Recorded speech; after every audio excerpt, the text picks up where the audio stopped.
It's 1994, and America is captivated by a real-life thriller that would make even the best Hollywood scriptwriters envious.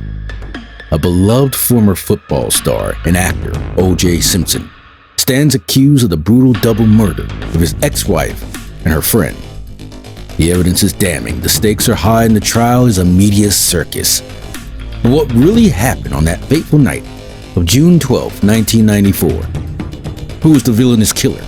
Was justice served in the end, or did something go wrong? Today we're going to peel back the layers of one of the most infamous trials in modern history and explore the shocking twists and turns that kept the world on the edge of its seat. From the iconic Bronco chase to the damning blood evidence, we'll examine every angle of this complex case and try to answer the burning questions that have plagued us for nearly 30 years. So fasten your seatbelts and get ready to relive one of our time's most captivating legal dramas. Orenthal James Simpson was born on July 9, 1947 in San Francisco, California. His parents separated when he was just a child, and he was raised by his mother Eunice, who was a hospital administrator. Simpson's father, Jimmy Lee Simpson, was a drag queen and passed away from AIDS in 1986. Growing up, young Simpson had a tough time with health issues, including rickets, which required him to wear braces on his legs until the age of 5. This caused him to have a bow-legged stance. As a teenager, Simpson fell in with the wrong crowd and joined a street gang called the Parisian Warriors, leading to several arrests and a brief stay at a youth guidance center. However, Simpson turned his life around after a meeting with baseball legend Willie Mays, who encouraged him to stay out of trouble. Simpson became a star athlete at Galileo High School, playing football for the Galileo Lions, and graduated in 1965. After playing football in high school, he then went on to play for the University of Southern California, or USC, where he set team records for yards gained by rushing and won the prestigious Heisman Trophy as the best collegiate player in 1968. Despite his success on the field, injuries led to his trade to the San Francisco 49ers in 1978, and he retired after the '79 season. Simpson's career total yards gained was second in the all-time rankings at the time of his retirement. After retiring from football, O.J. Simpson turned his attention to acting and became a film and television star. He appeared in numerous productions, including the television miniseries Roots and the dramatic films The Towering Inferno and Capricorn 1. Simpson even started his own production company, Orenthal Productions, which specialized in made-for-TV movies. Despite all his success, Simpson admitted that he initially did not take acting seriously until he saw Hollywood legends Lee Marvin and Richard Burton ordering chili from Chasen's while sitting by a private jet while filming The Klansman. Simpson avoided stereotypical roles for black actors and often chose challenging roles to break away from his clean-cut athletic image. In addition to acting, Simpson was a commentator for Monday Night Football and the NFL on NBC. He also appeared on Saturday Night Live and hosted an episode during its third season. O.J. Simpson was married twice and had 5 children in total. He married his first wife, Margaret, when she was 19 years old, and together they had 3 children. Tragically, the youngest died in a swimming accident. In 1985, he married Nicole Brown, with whom he had 2 children. However, their marriage was marked by spousal abuse, and they divorced in 1992. After a tumultuous relationship and divorce, Brown and Simpson tried to reconcile in 1993. However, their hopes were shattered by a tragic event that would soon rock their lives. June 12, 1994 started off as an ordinary day, but a simple act of kindness set off a chain of events that would lead to tragedy. That night, Ronald Goldman, a waiter at a restaurant where Nicole Brown had dinner with friends, noticed her mother had left her glasses behind and volunteered to return them. Little did anyone realize that this modest act would set off a series of unfortunate circumstances. And just a few hours later, both Goldman and Brown were found dead outside her home. The infamous murders of Nicole Brown and Ronald Goldman in 1994 shocked the world. All eyes were on O.J. Simpson, Brown's ex-husband and a retired football legend, who became the prime suspect in the case. The crime scene was horrific, with a significant amount of blood. Most of the blood belonged to the victims, but DNA testings of 3 bloodstains from the rear gate and 5 drops on the walkway matched O.J. Simpson's DNA profile.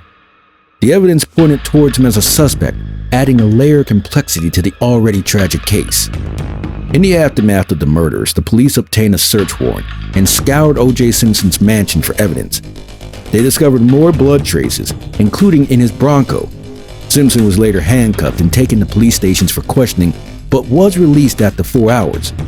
Despite promising to turn himself in once he was formally charged, he went on the run and became a fugitive and led police on a wild 60-mile car chase in his white Bronco, which was watched live by an estimated 95 million people.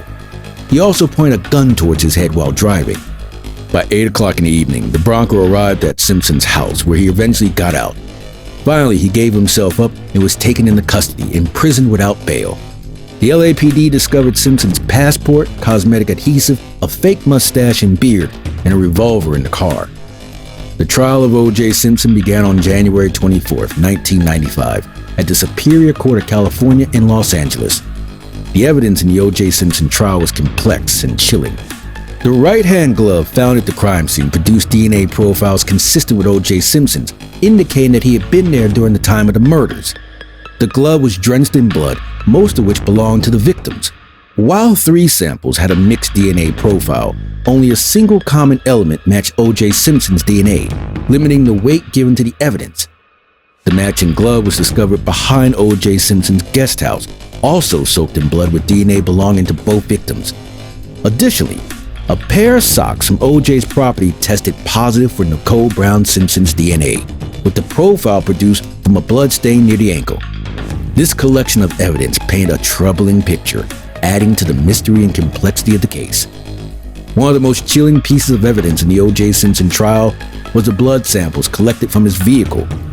Samples taken from the console, steering wheel, and floorboard carpeting all produced positive results.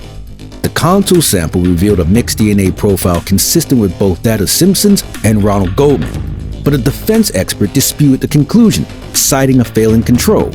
The steering wheel sample showed not only Simpson's DNA, but an unknown person. The carpet sample, on the other hand, contained DNA consistent with Nicole Brown Simpson. Samples collected from the vehicle 2 months after the crime showed DNA profiles consistent with Simpson, Nicole Brown, and Ronald Goldman. Police also discovered blood in Simpson's driveway and foyer, which was later confirmed to belong to him. All this evidence painted a chilling picture and played a critical role in the outcome of the trial. During the O.J. Simpson trial, the prosecution relied on 2 crucial pieces of physical evidence to prove his guilt. A glove found in his possession that matched one found at the crime scene, and DNA evidence linking him to the scene. In addition, they argued that O.J. Simpson had cut his hand during the murder, leaving droplets of his blood at the crime scene, in his car, and at his residence. The prosecution further contended that blood splatter from the victims had transferred to O.J. Simpson's clothing and that he had disposed of all the clothing except for a pair of socks. The DNA evidence from these socks linked O.J. Simpson to the crime scene. Though the defense contested this evidence, the prosecution believed it was sufficient enough to prove O.J. Simpson's guilt beyond a reasonable doubt. The defense team in the O.J. Simpson trial also had 2 main arguments to discredit the prosecution's evidence. Firstly, they claimed that the investigation was tainted by racism within the Los Angeles Police Department. Secondly, they argued that the crucial pieces of evidence were mishandled, leading to inaccurate results. The defense suggested that O.J. Simpson had cut himself at home, which explained the presence of blood in his car and on his property. They also pointed out numerous mistakes during the evidence collection and testing processes, such as improper packaging and storage of samples. The defense stressed that this mishandling of evidence could have led to contaminated and unreliable results.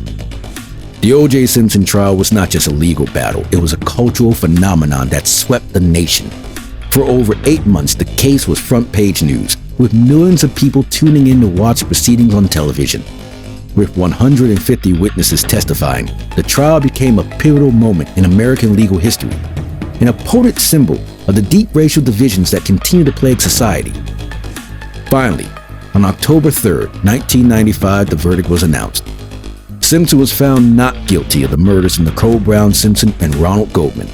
The decision was met with a mixed response, with a majority of whites expressing dismay, while a majority of African Americans celebrated as a triumph of justice. Nevertheless, O.J. Simpson's legal troubles were far from over. as the families of Ronald Goldman filed a wrongful death lawsuit against him, leading to a civil trial that began in 1996. This time, the jury found Simpson responsible for the deaths and ordered him to pay a staggering $33 million in damages to the victims' families. This outcome showed that while he may have escaped criminal punishment, he could not evade the financial and social consequences of his actions. The O.J. Simpson trial remains a powerful reminder of how the legal system can unite and divide a nation. Thank you for watching True Crime Prime. Kindly subscribe to our channel and remember to like, share, and comment.